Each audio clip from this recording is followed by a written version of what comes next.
दिल्लीत लाल किल्ला मेट्रो स्थानकाबाहेर गाडीत झालेल्या स्फोटाचा कसून तपास सुरू। UAPA स्फोटक पदार्थ कायदा तसंच भारतीय न्याय संहितेच्या विविध कलमांखाली गुन्हा दाखल।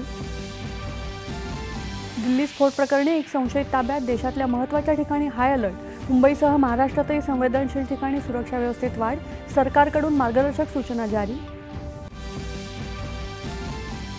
पंतप्रधान नरेंद्र मोदी आणि गृहमंत्री अमित शाह यांनी घेतला परिस्थितीचा आढावा। सर्व शक्यतांचा सखोल तपास सुरू असल्याचं अमित शाह यांचं निवेदन। जम्मू काश्मीर पोलिसांनी केलेल्या व्यापक दहशतवाद विरोधी कारवाईत 2 ठिकाणांहून मोठा शस्त्रसाठा आणि स्फोटकं जप्त। काही जणांना अटक।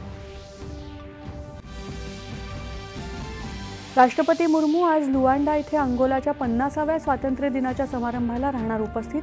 अंगोलामध्ये राहणाऱ्या भारतीय समुदायाशी राष्ट्रपतींनी साधला संवाद। पंतप्रधान नरेंद्र मोदी आजपासून 2 दिवसांच्या भूतान दौऱ्यावर। दोन्ही देशांदरम्यानची द्विपक्षीय भागीदारी बळकट होण्याच्या दृष्टीने विविध मुद्द्यांवर चर्चा अपेक्षित। बिहार विधानसभा निवडणुकीच्या दुसऱ्या आणि अखेरच्या टप्प्यात आज 20 जिल्ह्यांमधल्या 122 जागांसाठी मतदान सुरू। 1302 उमेदवार निवडणुकीच्या रिंगणात।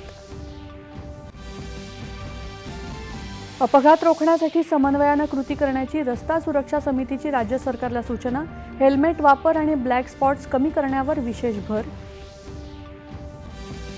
आणि ISSF जागतिक नेमबाजी अजिंक्यपद स्पर्धेत पुरुषांच्या 10 मीटर एअर पिस्तूल प्रकारात सुवर्णपदक जिंकत भारताच्या सम्राट राणाची ऐतिहासिक कामगिरी।